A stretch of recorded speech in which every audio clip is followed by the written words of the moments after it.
Direktorat Tindak Pidana Siber Barreskrim Polri telah menetapkan peneliti BRIN yaitu Andi Pangerang Hasanuddin sebagai tersangka ujaran kebencian. Andi terancam hukuman pidana penjara selama 6 tahun. Meski sebelumnya telah meminta maaf, namun pihak Muhammadiyah menolak untuk berdamai.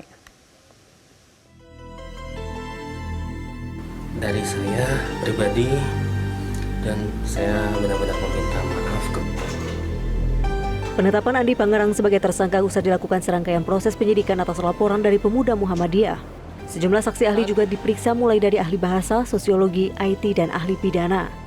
Atas perbuatannya, Andi dijerat dengan pasal berlapis pada Undang-Undang ITE dengan ancaman pidana penjara paling lama 6 tahun dan denda paling banyak 1 miliar rupiah. Terus kenapa Bapak sebagai Anda sebagai orang yang memiliki keilmuan yang cukup sehingga sampai terpilih menjadi salah satu pegawai di BRIN. Kenapa kok seperti itu?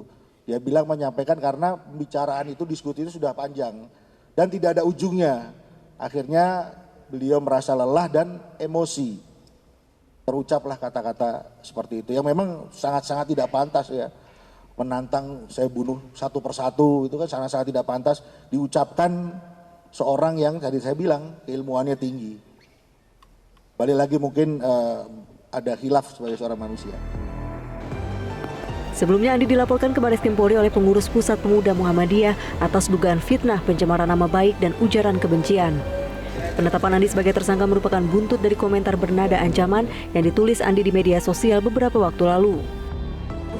Meski peneliti astronomi Badan Riset dan Inovasi Nasional itu telah meminta maaf dan mengaku emosi saat menyatakan ujaran kebencian, namun Dewan Pimpinan Muhammadiyah Jombang tetap menolak permohonan maaf Andi.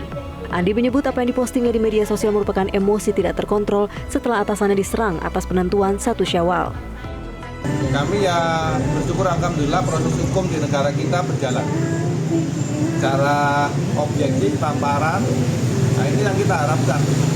Semuanya permasalahan yang ada di Indonesia kedepankan hukum itu menjadi panglima. dan saya yang kemarin itu murni dari rasa emosional dan ketidakbijaksanaan saya dalam menanggapi berbagai komentar yang selama ini menyerang pihak Prof. Thomas Jamaluddin, dan memang kebanyakan yang menyerang tersebut adalah dari warga Muhammadiyah yang sepertinya tidak terima dengan penjelasan Prof. Thomas Jamaluddin terkait dengan metode hisab ru'yat yang digunakan.